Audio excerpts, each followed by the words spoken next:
Hello mga higala ug mga kaigsuunan. Kumusta kamong tanan og karon? Magpaambit na usab kita sa pulong sa Ginoo. Ug diri nato mabasa ang atong ipaambit karon sa Lucas 9 bersikulo 46 hangtod na sa 48. Akong pagbasahon og sunda sa inyong mga salabutan. Lucas 9 bersikulo 46 nagaingon sa 46. Unya naglalis ang mga pinun-an kung kinsa ang labing dako kanila. 47. Apan nahibalo si Jesus sa ilang ginahuna, busa mikuha siya usa ka bata og gipatindog sa iyang kiliran.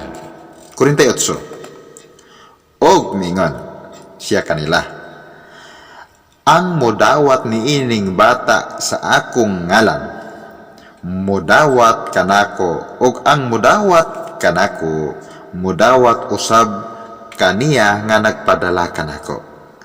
Kay ang labing ubos kaninyong tanan mao ang labing dako.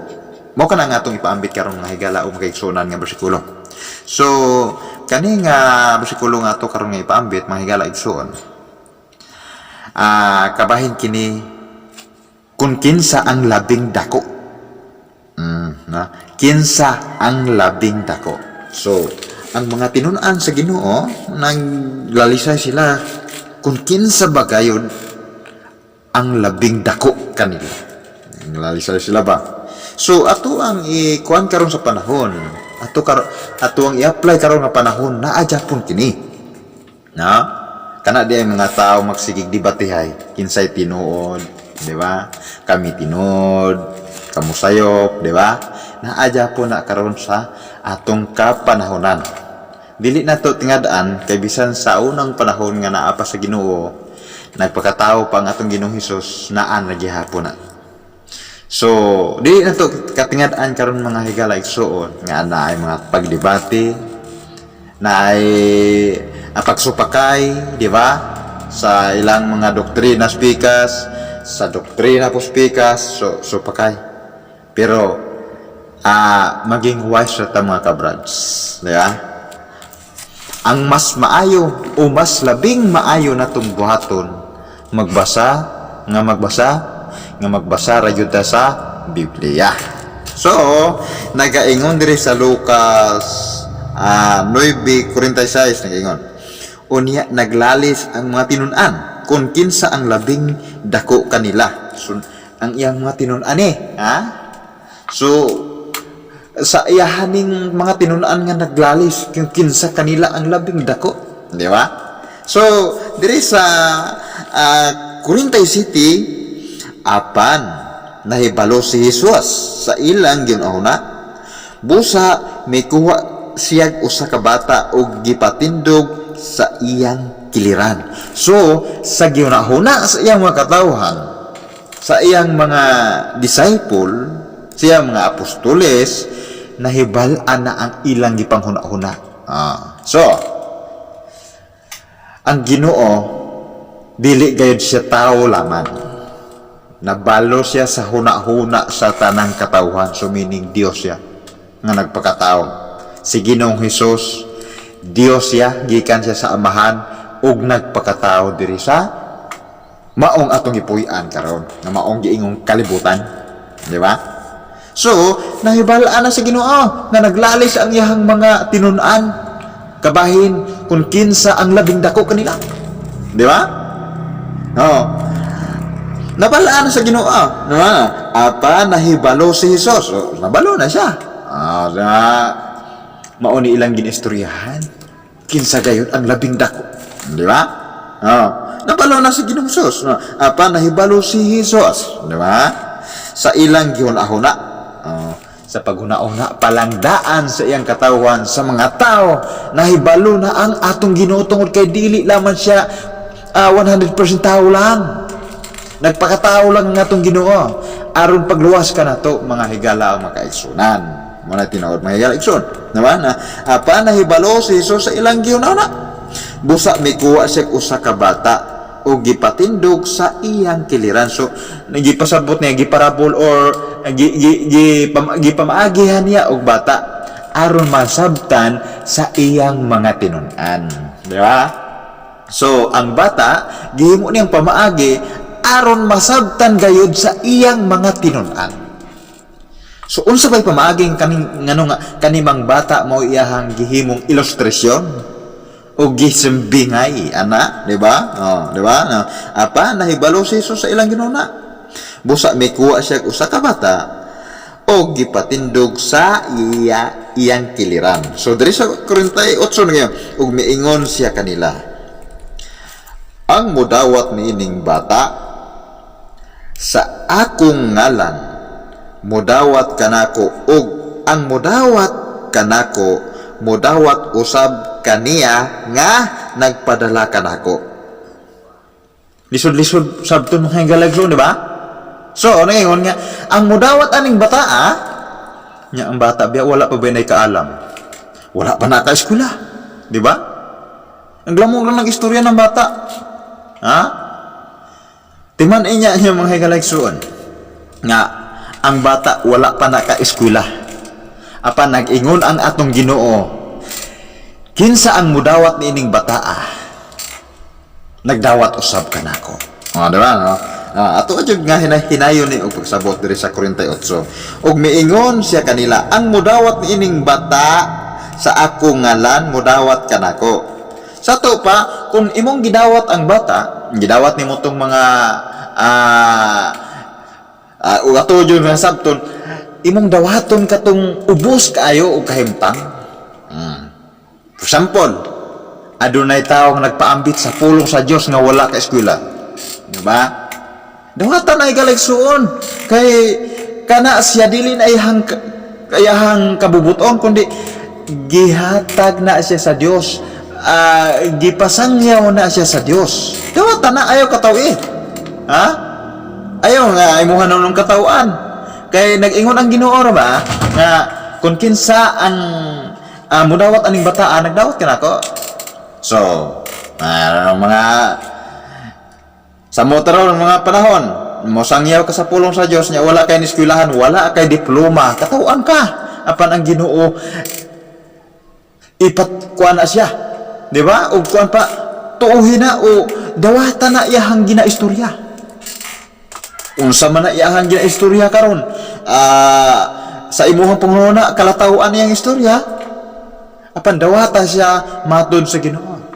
Apan dili ingon nga imong dawaton nga kanang napugos ka, nag-ingon ang Ginoo diri, di ba? Nga inaingon ang Ginoo, apan diri sa 48 ug miingon siya kanila, ang mudawat niing bata sa akong ngalan mudawat kanako, ug ang mudawat kanako mudawat usab kaniya nga nagpadala kanako. Sa to pa kung mudawat sa bata, so sa to pa nga ato usab dawaton si Ginoong Hesus, di ba? So dawaton nato si Ginoong Hesus. So sa diha nga dawaton nato si Ginoong Hesus, ang nagpadala ka nato dawaton usab ta. Kinsa may nagpadala sa Ginoo? Ang Amahan, diba? So sa to pa kanang bata nagsangyaw karon, ibutang ko nato og wala ginaeskwelahan, unya nagsangyaw atong dawaton. So dawaton nato siya, dawaton nato ang Ginoong Hesus. Sa diha ang gidawat nato sila, ang nagpadala ka nato dawaton niya, di ba? Dawaton nato na ug miingon siya kanila, ang mudawat niining bata sa akong ngalan mudawat kanako, di ba? Dato pa kung imong dawaton kana siyang bata ang bata nabay kaalam na, nabay ineskwelahan ng bata, di ba? Bata pa man kaya nang gikuan sa Ginoo, di ba? So gipasabot diri kun ginato nga pagsabotan ang giingon diha dili na siya giingon nga kaalam o ineskwelahan, dili na gipasabot yang nurse ka, doktor ka, abogado ka, dili na maoy gipasabot, di ba? Dili na maoy gipasabot nga abogado ka, nurse ka, moy dawaton nimo, kundi ubos nga buluhaton dawata ka na. For example, katong mga taong nagsangyaw sa pulong sa Diyos, nagpaambit sa pulong sa Diyos, nya wala siya ka eskwela. Ang Ginoo nag-ingon nga, dawatan ninyo na. kung dawaton ninyo ng mga tawhana, aw sa to pa gidawat ko ninyo. So meaning, gidawat man ko ninyo, gidawat usab kamo sa nagpadala kanako. Kinsa nagpadala sa Ginoong Hesus? Ang Amahan natong langit noon. Mao na siya mga higalayson. So sabta ta. Diba? So ako ang usbon ako sa pagbasa sa Korinto 8 ug miingon siya kanila. Si Ginoong Hesus ni gayon na, ang mudawat ni ining bata sa ako ngalan mudawat kanako. Diba? Og ang mudawat kanako mudawat usab kaniya nga nagpadala kanako. Kay ang labing ubos kaninyong tanan mao ang labing dako. So, ang labing ubos mao nalahimong labing dako. So, kinsa man diri sa kalibutan, ang labing ubos kaayo nga buluhaton. Ubos kaayo sa kahimtang, walay lain mga higalaysuon, kundi ang Dios nga nagpakatao. Mao siya'y kinaubsan sa tanan. Bisan sa mga Pariseo, mga magtutudlo sa balaod, sa mga reliyosong tao, ginapaubos siya pag-ayo, ginakatawan siya. Di ba? Ginaludan siya, ginabato siya. Ginalansan siya sa cross. Gipatay siya. Apan, ang nakamaayo ka nato, nabanhaw ang atong Ginoo, nga mao'y atong gituuhan pagkakaron. Mao kana si Ginoong Hesus. So, kumusta katong mga maalamong tao? Diba? Kumusta katong mga magtutudlo sa balaod nga nagyaga-yaga sa Ginoo? Kumusta katong mga reliyosong tao nga nagyaga-yaga sa Ginoo? So, ang gipasabot diya may galaysuon, dili sa panggawas, kundi sa sulod sa imong kasing-kasing. Dili sa diploma nimo, kundi sa sulod sa imong kasing-kasing. Sa imuhang attitude, imuhang kinaiya. Dili ingon maayo kami istorya diha, maayo ka nga musambingay mo balay-balay istorya, pero wala nimo gikinabuhi sa imong kasing-kasing. Ang gipasabot niya sa Ginoo, ang sa sulod unsa man kay kalidad karon diha. Wala ba kay natapusan karon? Wala ba kay diploma diha? Apan sa imong sulod matinud-anon ka nagsangyaw, matinud-anon kang nag-alagad sa Dios, mao kanay gipasabot sa Dios nga ato kana silang tuha. Sa diha nga gituhan nato nga tawana nga yano kay ilang taon, nakatuot ta sa Ginoo.